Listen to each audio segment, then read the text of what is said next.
Знаете ли, че най-известната сграда в Австралия е била наречена грозна и невъзможна за построяване? Архитектът и дори не е видял завършеното си творение. Историята на операта в Сидни е пълна с драма, скандали и обрати. Днес тези бели платна са символ на цял континент. Но пътят до тук е бил мъчителен.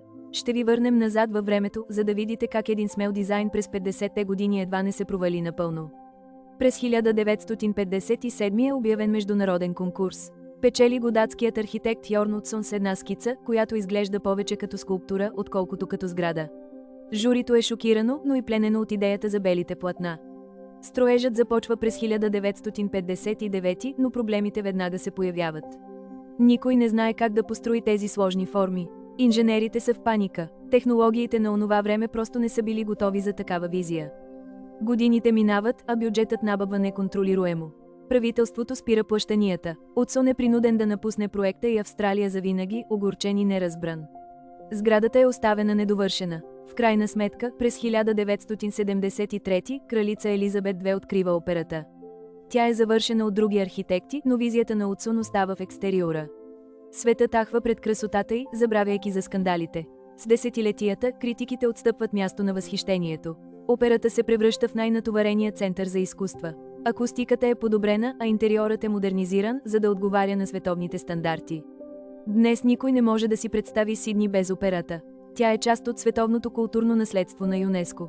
Белите керамични плочки блестят на слънцето, точно както Утсон си е представил. Преди строежа, мястото е било трамвайно депо. Сега е оживен културен хъб. Туристите се разхождат там, където някога са стояли стари халета. Трансформацията на целия район е пълна.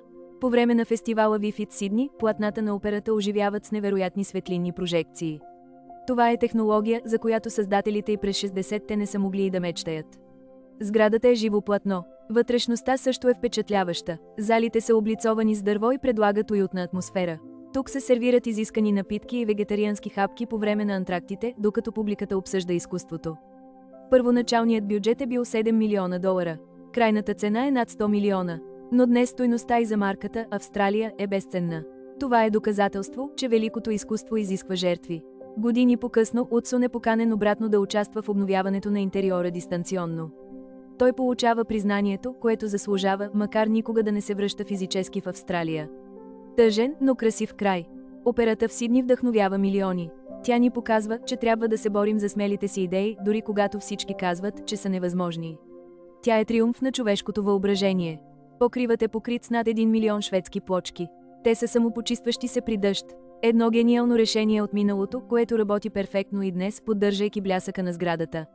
Сградата остарява красиво. Тя изглежда модерна и днес, 50 години по-късно. Това е белегът на истинския шедьовър, той е извън времето и модата. Операта в Сидни е повече от сграда. Тя е идентичността на Австралия. От скандално начало до световна слава, нейната история е урок по постоянство и визия.